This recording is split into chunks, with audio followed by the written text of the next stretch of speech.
Bonjour à tous et bienvenue dans un nouvel épisode de Mission SEO. Salut Romain. Salut Seb et salut à tous. Un épisode un peu spécial, un peu atypique. On va tester un nouveau format avec Romain. On vous en a parlé lors du dernier épisode, mais l'idée c'était de vous partager l'écran. Donc on va être principalement en vidéo sur cet épisode, forcément sur YouTube. Et l'idée c'était de vous partager un outil qu'on utilise très régulièrement. Et aujourd'hui, on voulait vous partager l'outil Napkin que Romain a poncé et utilise très, très régulièrement. Donc je vais laisser la main à Romain sur le sujet parce que là-dessus, moi, je l'utilise, mais beaucoup moins que toi, je pense. Ouais, Napkin, petite présentation de Napkin rapidement. C'est un outil qui va vous permettre de faire de faire des infographies à la volée en fait en fonction des infos que vous allez mettre. Donc c'est un outil qui est basé sur l'IA. Et en fonction du contenu que vous allez mettre, il va vous proposer en fait plusieurs versions d'infographies que vous allez pouvoir personnaliser aussi, que vous allez pouvoir ensuite intégrer à vos contenus. Petit rappel comme ça rapide, on sait que rajouter des infographies sur une page ou sur un article, c'est hyper pertinent en SEO. Ça envoie de bons signaux, les gens sont contents, ça éclaire entre guillemets un peu l'article ou la page, ça permet de synthétiser des informations qui sont parfois hyper pertinentes. Ça peut aussi générer des backlinks. Si c'est hyper pertinent et que c'est repris par d'autres sites, bah, vous gagnez des backlinks aussi parce que on est sur un contenu enrichi. Bref, que des avantages. Eh bien, écoutez, sans plus tarder, je vais vous montrer ça. Hop, je partage le screen. Voilà, donc là, on voit l'interface quand on arrive et qu'on a créé son compte. On arrive sur Napkin. Donc, vous voyez, c'est très, très sobre, en fait, hein, très simple. Il y a pas 10 millions d'options. Et c'est le but, hein, c'est recherché. L'idée, c'est vraiment d'aller généraliser ça assez rapidement. Je ferai le tour rapidement à la fin. Je vais vous montrer. On va commencer rapidement les manies pour vous montrer un peu ce que ça peut donner. Je vous ai préparé des éléments ici. Alors comment ça fonctionne? Ici, vous mettez un titre. Vous voyez, vous avez une page comme si c'était un cahier en fait. Hein. C'est un peu le. Ils ont repris le. Tu te rappelles Seb de nos cahiers quand on était à Ouais, l'école? C'est exactement ça avec la marge ici en c'est rouge. ça. Ils ont vraiment repris le le truc. Ils ont poussé le concept à fond. Vous mettez le titre ici. Et ensuite, vous mettez tout le contenu ici que vous voulez synthétiser sous forme d'infographie. Alors en sachant que pour l'avoir beaucoup testé jusqu'à présent, Napkin, super pertinent pour tout ce qui est étapes. Donc c'est pour ça que là j'ai pris l'étape, les principales étapes lors d'une migration. Hyper pertinent quand on a comme ça une succession d'étapes, de jalons, quand vous avez des listes aussi, si vous avez des articles où vous avez des listes de tel ou tel élément, c'est hyper pertinent, vous allez voir. Donc une fois que vous avez ça, donc vous mettez votre titre, vous mettez le contenu que vous voulez synthétiser ici. Je déconseille d'en mettre trop. L'idée, c'est quand même de faire un pré-travail de synthétisation ici. Là, vous voyez, il m'a sorti les 5 principales étapes avec des éléments à l'intérieur. On peut ne pas les mettre, on peut simplement mettre des sous-titres ici, les 5, et ça suffit aussi pour générer des choses sympas. En Ouais, tout tu cas, peux le je faire vous avec conseille. l'IA, ça, à la rigueur, tu peux demander à l'IA, D'accord. Claude ou ChatGPT de te préparer quelque chose synthétisé, quoi, synthétique. Ouais, ouais, ouais. Ouais, complètement. On peut faire un pré-travail pour synthétiser une information. Ouais, tu as tout à fait raison. Si vous avez quelque chose qui est vraiment très long et bon, vous avez la flemme de faire du copier-coller sur les sous-titres, on peut filer ça à l'IA. Elle va vous le synthétiser en quelques lignes et voilà, ça vous permet d'avoir un rendu un peu comme ça. Comme on peut, Et alors, là, excuse-moi, je te coupe, mais comme on peut aussi demander à l'IA de dire voilà mon article et propose-moi des idées d'infographie, ouais, voilà. Et je pense que là vous allez avoir plein d'idées après derrière qui vont émerger et que vous allez pouvoir intégrer dans Napkin. complètement, ouais. Ouais, ouais. Ça peut être une solution, ouais. Donc une fois qu'on a fait ça, vous voyez, vous avez ici un petit éclair et la magie opère. Donc vous appuyez là-dessus et il va vous générer les infographies. Donc vous scrollez un peu vers le bas. Vous avez ici le menu déroulant avec toutes les infographies qu'il a pu vous faire grâce à toute la data que vous avez mis ici. Et donc vous voyez que c'est quand même assez propre. Alors ça dépend évidemment de ce qui vous sort. Par exemple celle-ci, bon elle est pas mal. Celle-ci est vraiment pas mal parce que là on voit bien la succession Ouais, d'étapes. ouais. Donc là c'est super intéressant je trouve. Pareil ici, il joue pas mal sur les routes, sur les roadmaps, donc notamment quand vous avez des étapes et tout, l'IA lui, de son côté, comprend qu'on est plutôt sur des étapes, donc c'est de la roadmap, donc il va styliser un petit peu tout ça. Voilà une autre version et vous voyez, c'est assez complet, il y a beaucoup de versions possibles. voyez, il y a pas mal d'options. C'est voilà, là, celle-là, je l'aime beaucoup, je l'utilise pas mal. Elle est, je la trouve vraiment bien. C'est hyper propre, c'est sobre, c'est vraiment bien. Voilà, vous descendez, en fait, vous choisissez celle qui vous plaît. Vous pouvez en générer plus. Donc là, de base, il vous en met une bonne dizaine. Si vous n'avez pas trouvé, le format qui vous convient parce que c'est pas très joli ou ça correspond pas vraiment à ce que vous recherchez, bah, vous demandez à générer davantage. Je suis impressionné de la rapidité, moi, à laquelle ils proposent, Ouais, ouais, ouais, ouais. c'est un truc de fou quand même, hein. Alors après, soyez pas surpris, c'est souvent les mêmes templates qui reviennent, hein, mais ce qu'il faut savoir, c'est qu'ils alimentent régulièrement. Ça, c'est typiquement ce template avec les montagnes là, il y a un mois, il n'existait pas. Donc continuellement, ils rajoutent des templates pour varier un petit peu les visuels. Donc c'est un outil, voilà, qu'on peut utiliser au quotidien. Voilà, celui-là, je l'avais jamais vu. Je l'avais jamais vu celui-ci.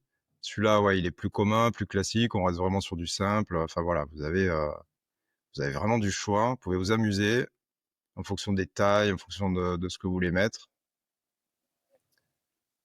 Et là, tu peux après te demander des variantes, c'est ça, pour chaque, Ouais, ouais, ouais. Ben, on va en choisir une justement. Ben, on va prendre celle-ci. Une fois que vous avez cliqué, vous avez choisi le modèle de base. Ensuite, vous avez des options ici. En fait, il va vous faire des variations. Donc là, ici, vous avez par exemple vous avez une écriture en script. Là, vous avez plutôt, ouais. c'est moins coloré, on va dire. On est plus sur les bords. Pareil ici, vous voyez. Donc, et là, pareil, ben, vous choisissez en fonction de votre un peu de votre charte graphique, de ce que vous avez sur votre site. Ben, vous choisissez directement ce qui vous convient le mieux. En sachant qu'après, vous pouvez encore modifier les éléments, les couleurs, la police d'écriture. Tout ça, vous pouvez le modifier une fois que vous avez choisi ici un élément. Donc voilà, vous avez plusieurs couleurs. Vous avez la possibilité de créer votre style aussi. C'est ici. Moi, je l'ai pas encore fait, mais vous avez la possibilité de, si vous avez une charte graphique qui est bien définie sur un site ou sur un site client, vous reprenez les éléments, les couleurs qui sont utilisées, les polices d'écriture qui sont utilisées, et à chaque fois que ça va vous générer les nouvelles versions de Napkin, une nouvelle version d'infographie, ça va réutiliser ce que vous avez mis, ce que vous avez personnalisé. Ça, c'est tout récent, ils viennent de le sortir et j'ai pas encore pu tester, mais à mon avis, c'est un gain de temps pour dans le choix après de l'infographie qui est assez monstrueux. Puis ça correspond bien à votre charte graphique, donc c'est parfait. Donc on va en choisir un, bon, on va prendre celui-ci par exemple. Donc voilà, une fois que vous avez choisi, voilà, vous avez votre infographie ici qui est générée. Vous pouvez tout modifier, le titre, les infos. Si vous voulez supprimer ça parce que ça fait de la redite ou parce que c'est pas pertinent, bah, vous l'enlevez. Vous avez un système de drag and drop, donc vous modifiez l'emplacement, vous le mettez où vous voulez. Par exemple, bah, moi, les titres, je vais les mettre ici. Alors là, j'ai bougé le format. Prenez le titre, voilà, moi, je veux le bouger. OK, là, il est aligné. Vous voyez, vous avez des petits outils qui vous permettent de savoir si vous êtes centré ou pas, un peu comme sur Canva. Enfin voilà, il y a pas de limite. Après, vous pouvez, réoptimiser, repersonnaliser. Vous avez ici les petits logos. Si vous voulez modifier le logo, bah, vous modifiez. Vous avez la couleur. Vous choisissez une couleur différente. Vous voyez, c'est hyper simple. Ici, il va vous proposer d'autres logos directement. Voilà, l'IA va vous proposer qui sont en raccord avec celui qu'il avait pris de base. Enfin voilà, tout est personnalisable, le titre. Moi, j'aime bien rajouter ici des structures au titre. Donc, vous pouvez faire un carré, un rond, un peu plus arrondi. Vous pouvez mettre une flèche. Vous pouvez faire quelque chose de rond carrément si vous souhaitez, voilà, un nuage. Enfin voilà, il y a pas mal d'options. Et je pense que ça va évoluer aussi à l'avenir. Ils vont forcément rajouter des choses. Les couleurs, vous pouvez changer les couleurs, faire quelque chose de propre. Voilà. C'est quand même, d'une praticité, sans nom, quoi. Parce que quand on se compare par rapport à des outils comme, allez, les outils des années 90 type PowerPoint, les outils des années, allez, plus 2010-2020 avec, Canva, là, on passe encore une étape au-dessus où là, on a quand même, on donne le texte et tout est, proposé de façon automatique avec une personnalisation qui est dingue derrière, quoi. C'est vraiment Ouais, ouais, top, hein. ouais. Bah, là, et je pense que cet outil, il va y avoir des concurrents si ce n'est pas déjà le cas, hein, clairement, parce que là, vous voyez, voilà, on met en page, hyper rapidement. Une fois que c'est bon, on peut changer la taille, si c'est trop grand ou pas. Une fois que c'est fait, que vous avez choisi votre truc, vous exportez très simplement. Vous avez 3 formats d'export. Vous avez le PNG, en SVG, c'est possible aussi, ou en PDF. Moi, je prends généralement PNG parce qu'on est sur des formats, où il y a pas beaucoup de données et puis c'est très bien après quand c'est reformaté et tout, c'est parfait. Ouais, alors, PNG, et au niveau du poids de l'image, tu sais quel est le poids de l'image après quand il te sort en PNG comme ça? ouais, on est autour de entre 100 et 300 kilooctets, je D'accord, dirais, OK. dans ces eaux-là.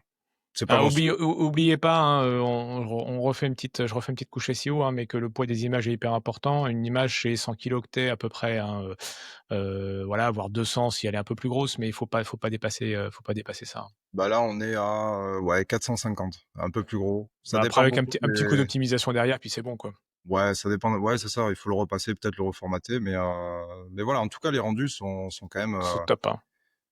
c'est d'une rapidité. Moi, je l'utilise quasiment tous les jours. En 3 minutes, j'ai mon infographie qui va pouvoir aller, habiller ma page, que je suis en train de bosser et tout pour un client ou pour moi-même, enfin pour mes sites, enfin et ça apporte une valeur ajoutée, en fait, sur tous les contenus.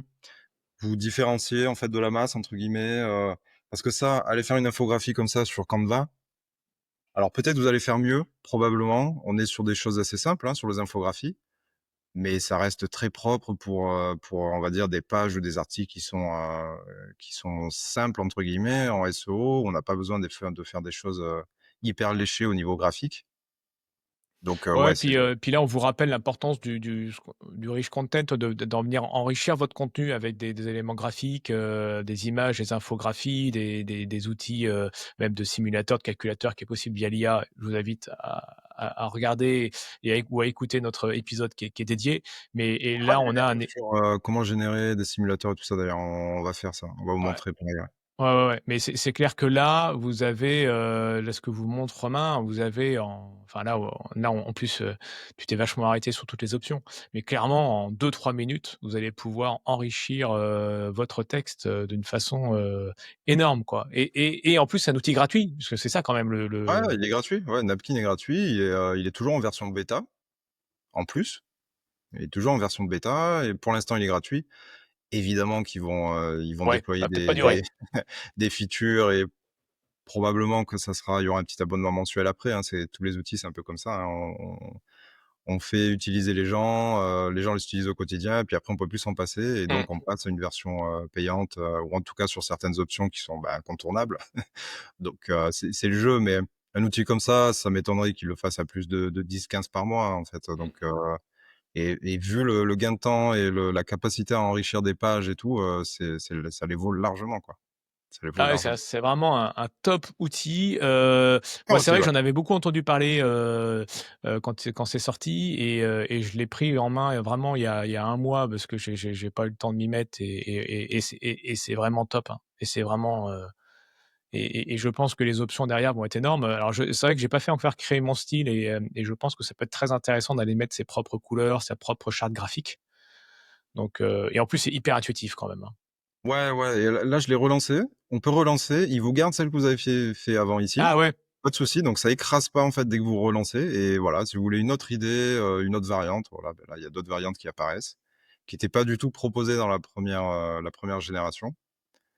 Donc voilà, vous retrouvez alors celle-là, on la retrouve, celle-ci, il me semble qu'elle y était, celle-là, elle n'y était pas comme ça, voilà, ça part un peu dans tous les sens, mais pourquoi pas?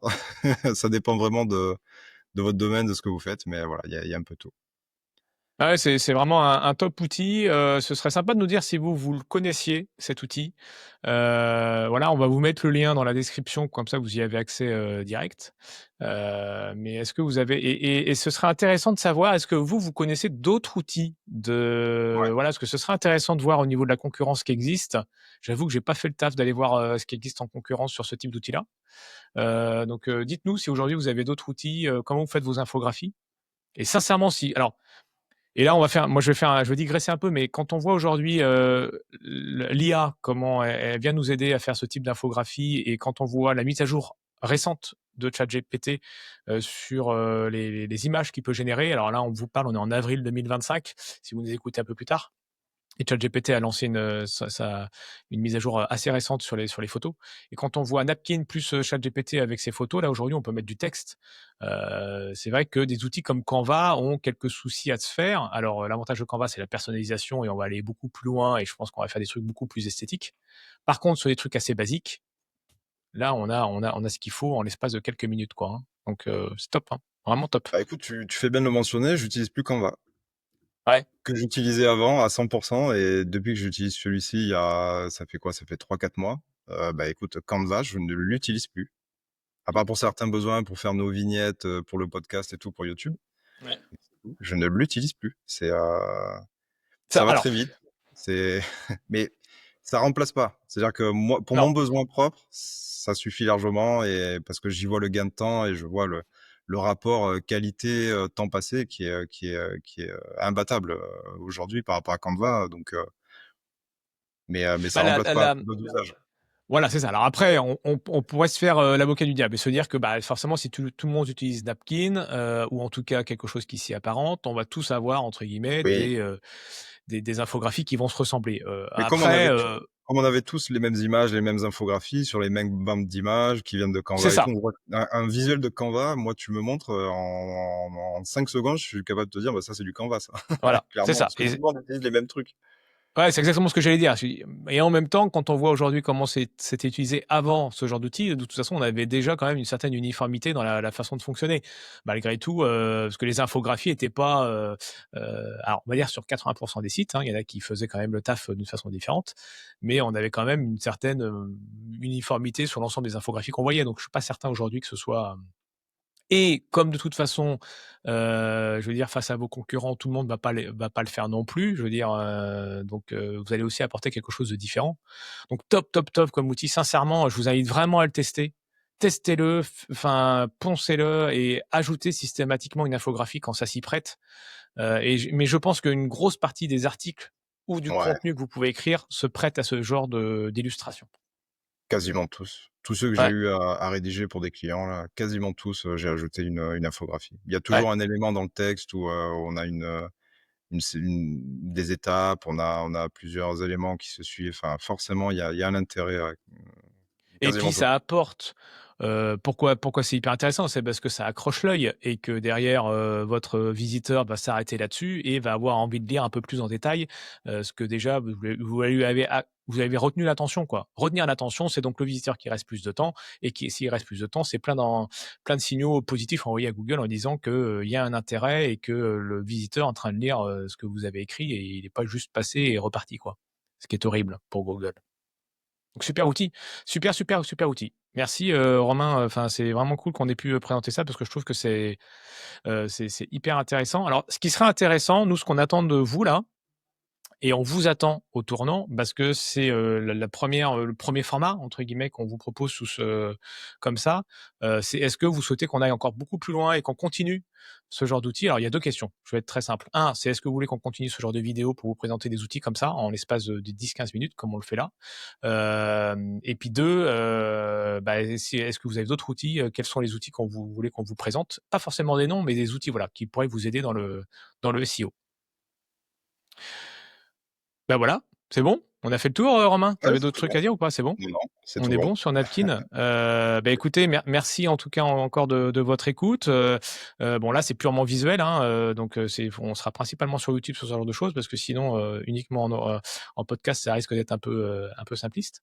On attend tous vos commentaires et tout là sur ce format. Dites-nous, hein, on teste des choses. Donc dites-nous ce que si ça vous convient et puis, bah, on se retrouve, au prochain épisode de Mission SEO, directement, sur YouTube ou dans vos oreilles. Salut, merci Romain, salut, ciao à tous. Salut à tous, à bientôt.